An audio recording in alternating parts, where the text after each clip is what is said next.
I'm sure by now most everyone out there is aware of the Sikh temple shooting. News travels fast these days. I want to take a moment here, first of all, to send our well wishes to the families of the victims and well wishes to the one police officer that was injured in the line of duty that has undergone surgery and is expected to recover. Now, first off, I want to say they're saying this may have been an act of domestic terrorism and it may be a hate crime against the Sikh religion. I've known some Sikh people and they were some of the most upstanding people I've ever known. I'm not a religious person. I don't put a lot of stock in religion, but I can appreciate a good religion and people who follow the tenets faithfully. And the Sikh religion, the religion they follow, is one of equality and fairness, and I've just never found anything negative about their religion. So the fact that someone, if that is true and it was because of their being different, that really angers me and saddens me at the same time. But it doesn't surprise me because we all live in the kind of the society that we created here, and we live in a country where our whole political structure is dependent on us being divided. Because if we were united as a nation left and right, we would find the middle ground, and we would also notice that our government is completely corrupt and broken, and we would fix it. So our corrupt and broken government is dependent on us being divided and fighting amongst each other. And unfortunately, to some people among us, when they see this fighting of brother against brother, of countryman against countryman, when they see the hate and the animosity and the vitriol that comes from both sides towards the other, it becomes really easy to say, hey, if that's okay, then it's really okay to hate someone who's different than me. When people that are the same as me I can't get along with, surely it's okay to hate and kill people that are different. So like I say, we kind of live in a society we created. But because we live in that society, there's a couple of lessons that I hope people can take from this event. And those events are, one, and I know we were told as children there are no such thing as monsters, but there are monsters.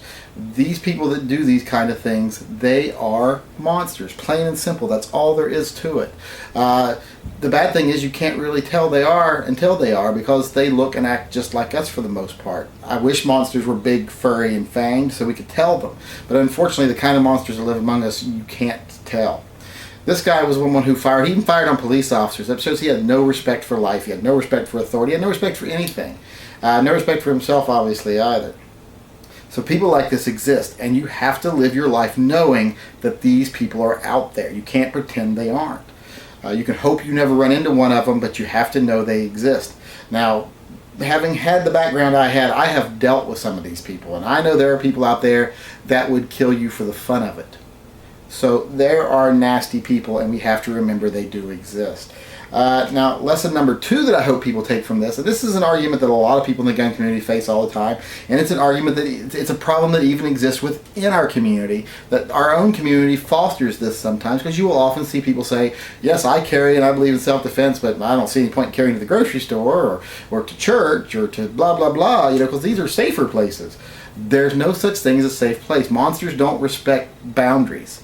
And this was a church, for God's sake. The last place was a movie theater. Before that, it was schools and even a hospital.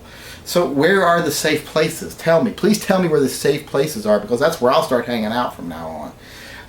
But the lesson you have to take here, that there are monsters and they will come to you. There are no safe places. Now, I'm not trying to scare people. I'm not trying to say everyone should grab a gun and run out. But people that are capable of handling a gun, who feel themselves to be capable of doing that, there's nothing wrong with it. There's nothing demonizing about it. And there's nothing demonizing about being able to be fighting back when you have to.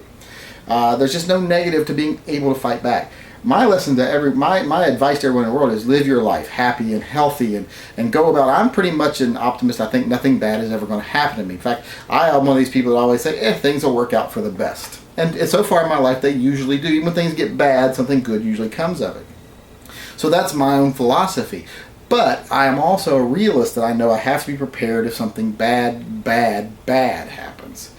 So to most people, I just want to say, live your life, like I said, happy and healthy, but be prepared to fight back if you have to. There's nothing wrong with that. There's nothing wrong with that at all. Because like I say, there are no safe places to go. So, I mean, like I said, I'm not trying to scare anyone. The odds of something like this happening to you are statistically insignificant. Well, I wouldn't say they're insignificant because any chance is not a good chance. Because when you really come down to it, even though the odds are slim, even the most insignificant chance is somehow not insignificant anymore when you're the person it happens to.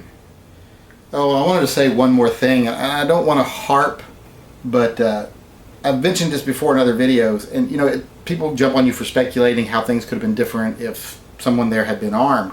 Like I said, if someone had been able to fight back.